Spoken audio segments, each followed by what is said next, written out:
Secara historis, filsafat Marxisme adalah filsafat perjuangan kelas buruh untuk menumbangkan kapitalisme dan membawa sosialisme ke bumi manusia. Sejak filsafat ini dirumuskan oleh Karl Marx dan Friedrich Engels 150 tahun yang lalu dan terus berkembang, filsafat ini telah mendominasi perjuangan buruh secara langsung maupun tidak langsung. Kendati usaha-usaha para akademisi borjuis untuk menghapus ataupun menelikung Marxisme, filsafat ini terus hadir di dalam sendi-sendi perjuangan kelas buruh. Oleh karenanya filsafat ini adalah miliknya buruh dan bukan hanya milik kaum intelektual. Marx menuangkan pemikirannya bukan untuk kaum intelektual dan para filsuf terpelajar, tetapi untuk digunakan kaum buruh dalam perjuangannya. Dalih bahwa buruh terlalu bodoh untuk bisa memahami dasar-dasar filsafat Marxisme adalah tidak lain usaha kaum borjuasi untuk memisahkan buruh dari filsafat perjuangannya. Tidak ada yang bisa memisahkan buruh dari filsafatnya karena dalam kesehari-hariannya buruh menghidupi filsafat ini di dalam aktivitasnya di pabrik. Alhasil, buruhlah yang pada akhirnya mampu merenggut filsafat ini untuk digunakan dalam perjuangan melawan kapitalisme. Sejarah telah menunjukkan bahwa pasukan kaum intelektual bersenjatakan Marxisme tidak pernah mencapai sejauh pasukan kaum buruh dengan senjata yang sama. Marxisme adalah kata lain untuk sebuah filsafat yang bernama dialektika materialisme. Dialektika dan materialisme adalah dua filsafat yang dikembangkan oleh filsuf-filsuf Barat dan juga Timur, yang kemudian disatukan, disintesakan oleh Marx menjadi dialektika materialisme. Untuk memahami pokok-pokok Marxisme, kita bisa memecahkannya menjadi 3 bagian, seperti yang dipaparkan oleh Lenin, yakni materialisme dialektis, materialisme historis, ekonomi Marxis. 3 bagian ini yang biasanya menjadi bagian utama dari Marxisme. Namun pada dasarnya, materialisme historis adalah pemahaman sejarah dengan metode materialisme dialektis, dan ekonomi Marxis adalah pemahaman ekonomi dengan metode materialisme dialektis. Semua aspek kehidupan bisa ditelaah dengan materialisme dialektis. Kebudayaan, kesenian, ilmu sains, semua ini bisa dipelajari dengan metode materialisme dialektis, dan hanya dengan metode ini kita bisa memahami bidang-bidang tersebut dengan sepenuh-penuhnya. Jadi, pada dasarnya, pokok dari Marxisme adalah materialisme dialektis.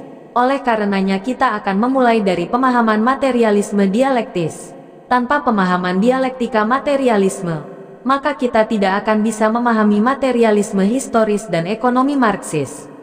Materialisme. Ketika kita berbicara mengenai materialisme, kita berbicara mengenai filsafat materialisme yang berseberangan dengan filsafat idealisme.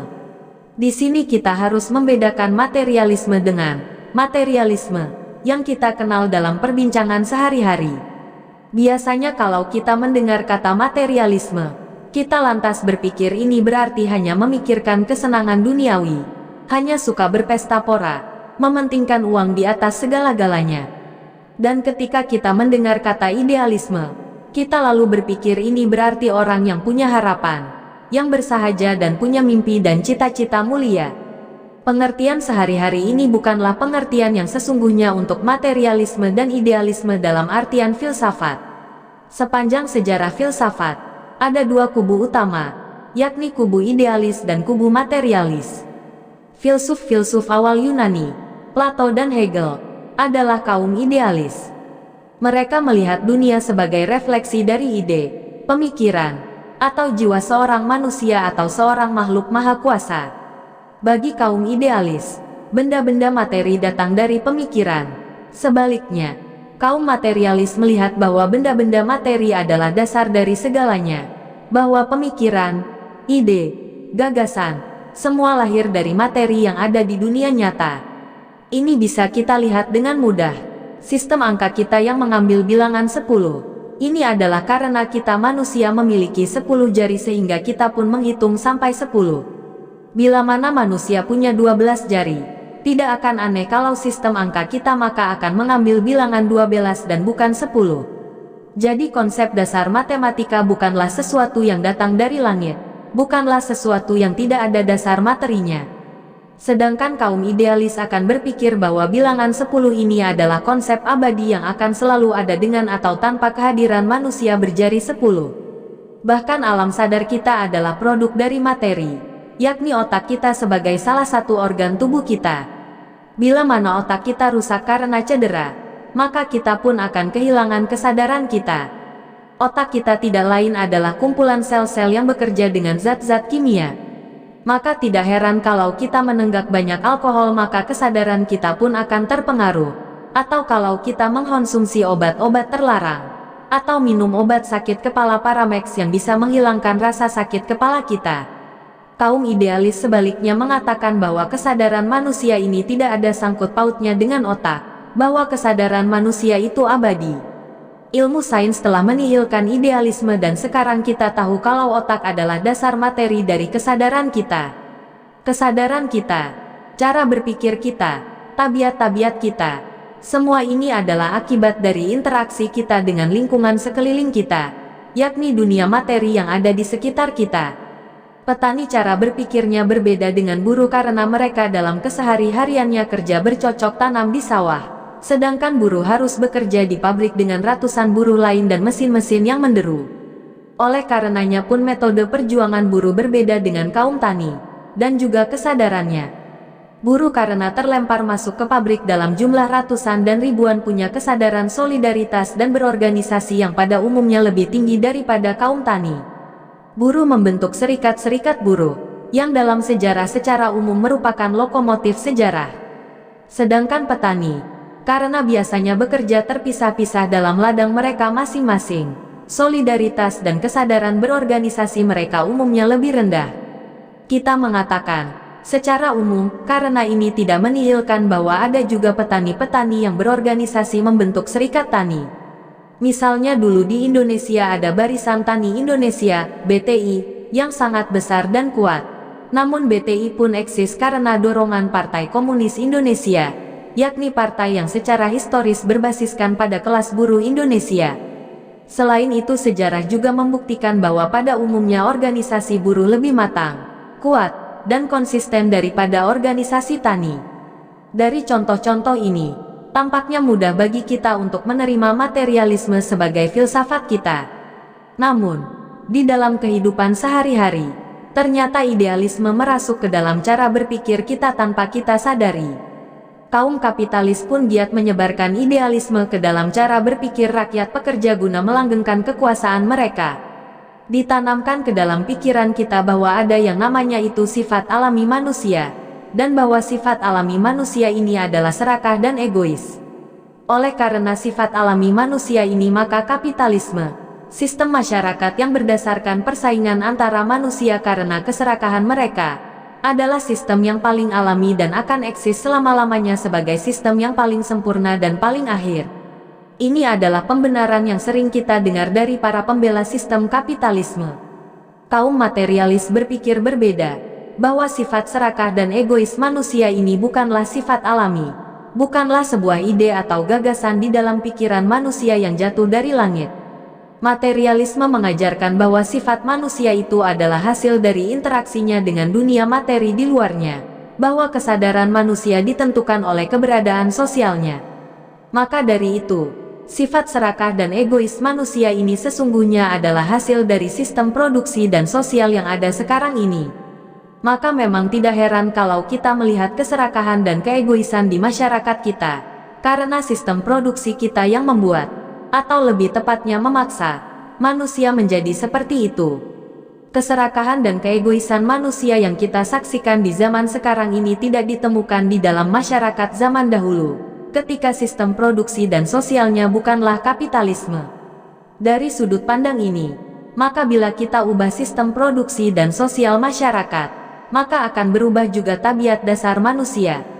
Tentunya perubahan ini tidak akan terjadi dalam sekejap, namun penggulingan kapitalisme dan pembangunan sosialisme akan menyediakan pondasi untuk pembangunan karakter manusia yang baru, yang tidak berdasarkan keserakahan, tetapi berdasarkan semangat gotong royong yang sejati-jatinya.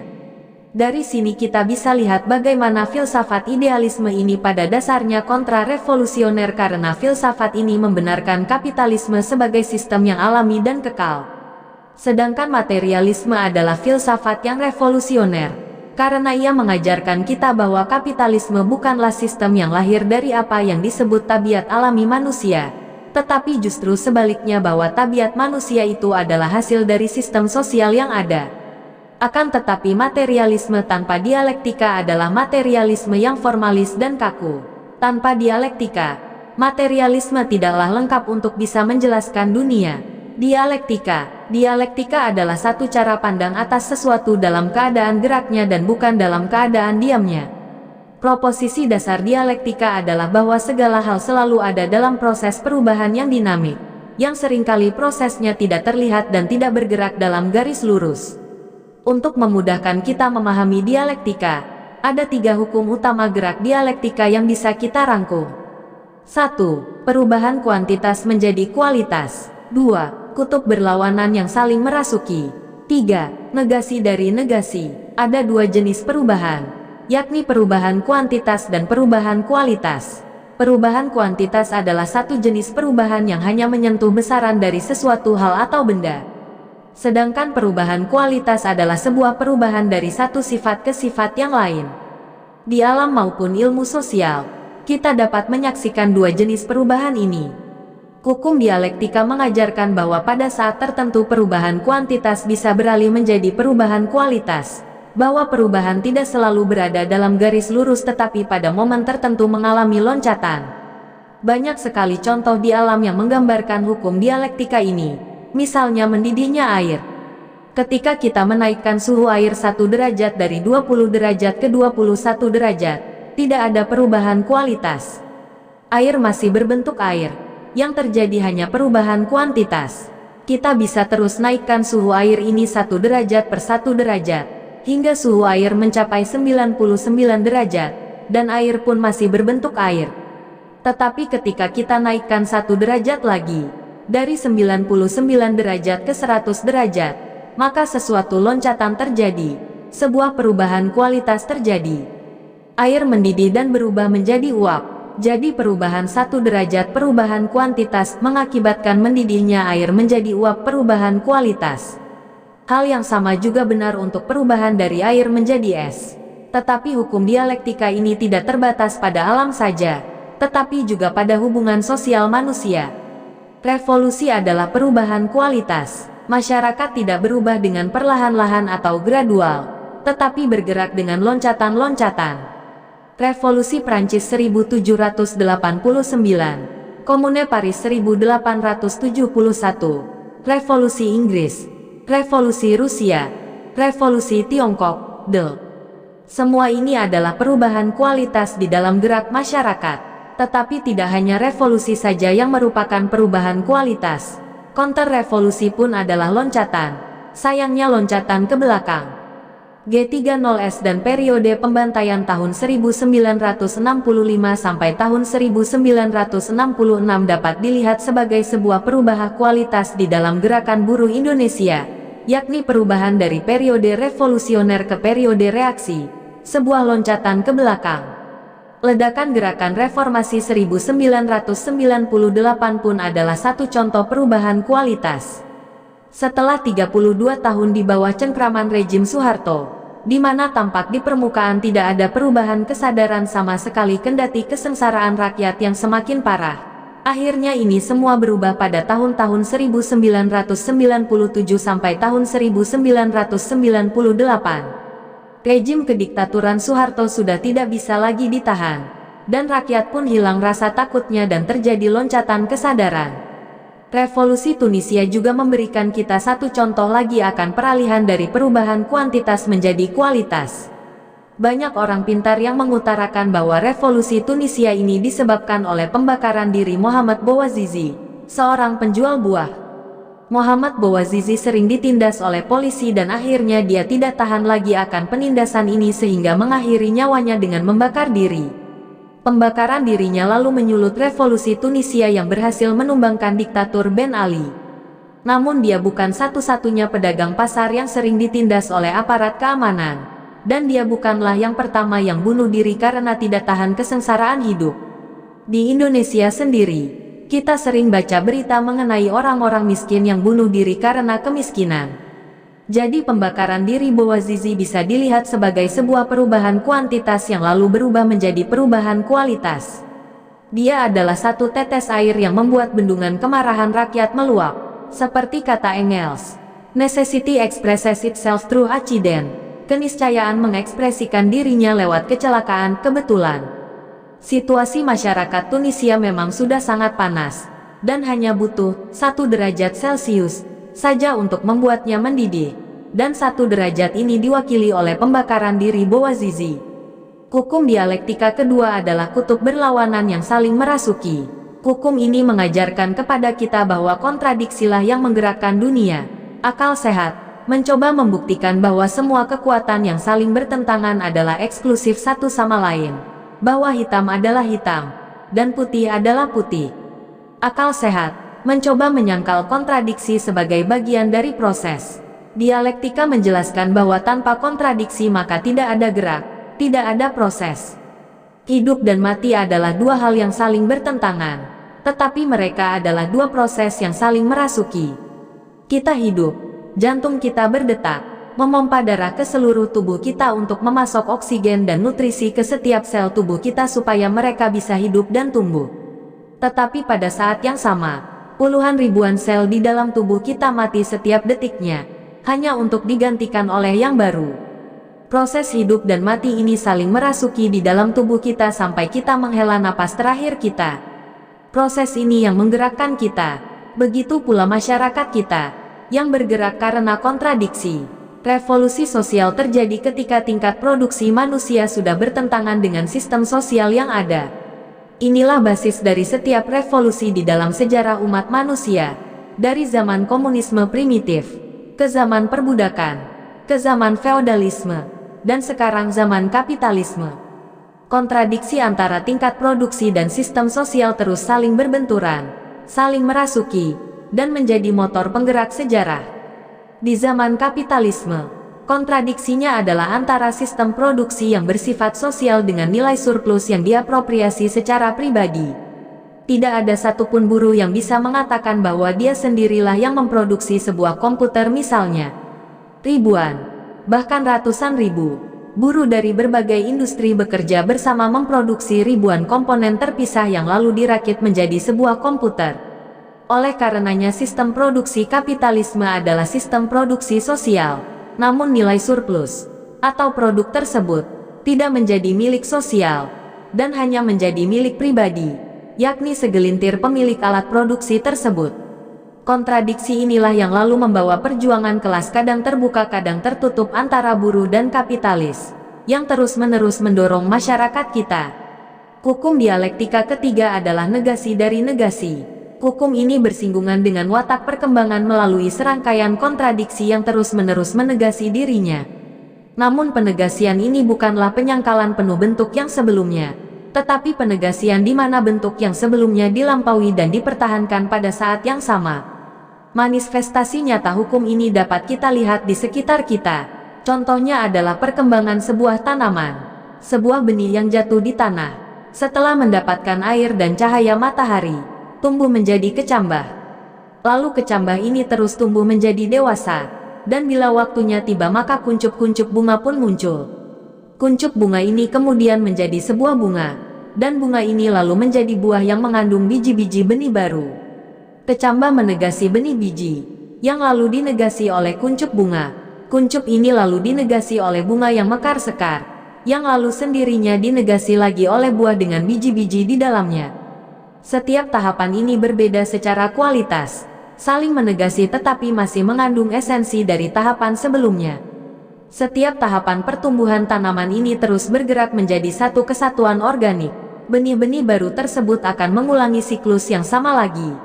Namun benih-benih baru ini tidak akan sama dengan benih yang lama, karena dalam proses pembentukannya ia telah menyerap berbagai elemen-elemen dari luar. Dalam bahasa sainsnya, genetika benih baru ini telah mengalami perubahan melalui mutasi genetika yang disebabkan oleh berbagai faktor dan proses seperti sinar ultraviolet matahari, zat-zat kimia, debu-nya, dan juga melalui proses polinasi antar tanaman. Tumbuhan ini mengalami evolusi dan terus berubah. Jadi siklus pertumbuhan tanaman bukanlah sebuah lingkaran tertutup yang terus berputar-putar dan mengulang-ulang, tetapi sebuah siklus yang berbentuk spiral, yang bisa terus naik dan juga bisa turun, yang kalau dilihat dari satu sudut saja tampak seperti berputar-putar di satu tempat, tetapi kalau dilihat secara keseluruhan perputaran ini tidak diam di tempat tetapi bergerak naik secara spiral. Sejarah pun demikian. Para sejarawan borjuis terus mencoba membuktikan dan menanamkan di dalam pikiran rakyat kalau sejarah ini hanyalah sebuah pengulangan yang tidak berarti, yang terus bergerak dalam lingkaran tanpa akhir. Sementara dialektika melihat sejarah sebagai sebuah perkembangan yang di permukaan mungkin tampak seperti pengulangan tak berarti, namun pada kenyataannya ia bergerak terus ke bentuk yang lebih tinggi karena diperkaya oleh pengalaman-pengalaman sebelumnya. Begitu juga dengan perkembangan gagasan dan sains di dalam masyarakat. Para alkemis zaman pertengahan memimpikannya sebuah batu filsuf yang mereka percaya bisa mengubah timah menjadi emas. Di dalam pencarian utopis mereka ini, para alkemis ini menemukan berbagai pengetahuan kimia dan teknik-teknik kimia yang lalu menjadi pijakan awal untuk ilmu kimia modern. Dengan perkembangan ilmu sains yang berbarengan dengan perkembangan kapitalisme dan industri, ilmu kimia pun tidak lagi digunakan untuk mencari batu filsuf, dan orang-orang yang masih memimpikannya transmutasi timah menjadi emas dianggap gila. Menjadi sebuah hukum bahwa sebuah elemen tidak akan bisa diubah menjadi elemen yang lain. Akan tetapi di dalam perkembangannya, ditemukan bahwa ternyata mungkin untuk mengubah satu elemen menjadi elemen yang lain. Dan bahkan secara praktek ini sudah terbukti. Jadi setelah berabad-abad, alkemi menjadi sebuah kenyataan. Tentunya secara ekonomi biaya untuk mengubah timah menjadi emas terlampau besar sehingga membuatnya menjadi tidak praktis. Di masa depan, bila tingkat teknologi dan produksi sudah mencapai ketinggian yang tidak pernah terbayangkan oleh kita, tidak akan mengejutkan kalau kita akan bisa mengubah timah menjadi emas dengan jentikan jari saja. Dengan demikian perkembangan ilmu kimia telah mengalami satu putaran, dari transmutasi elemen mimpi ke non-transmutasi elemen, dan kembali lagi ke transmutasi elemen kenyataan. Yang benar di alam juga benar di masyarakat, karena pada analisa terakhir gagasan-gagasan manusia mendapatkan dasar-dasarnya dari dunia materi. Pergerakan gagasan manusia, pergerakan masyarakat, semua mengikuti ilmu alam sebagai basis dasarnya. Para filsuf bayaran kaum borjuis ingin memisahkan apa yang benar di alam dengan apa yang benar di masyarakat, karena hukum alam adalah hukum revolusioner. Ia adalah hukum perubahan yang terus bergerak, bukan hanya dalam garis lurus tetapi juga dalam lompatan-lompatan. Setiap kelas penguasa tidak menginginkan perubahan karena mereka ingin terus hidup di dalam surga mereka yang abadi. Keabadian adalah filsafatnya kelas borjuasi, dengan filsafatnya sendiri, yakni filsafat Marxisme, sebuah filsafat perubahan. Kaum buruh akan mengetuk pintu surga abadi kaum borjuis, bila perlu mendobraknya, dan membersihkan surga bumi ini dari parasit-parasit borjuasi itu.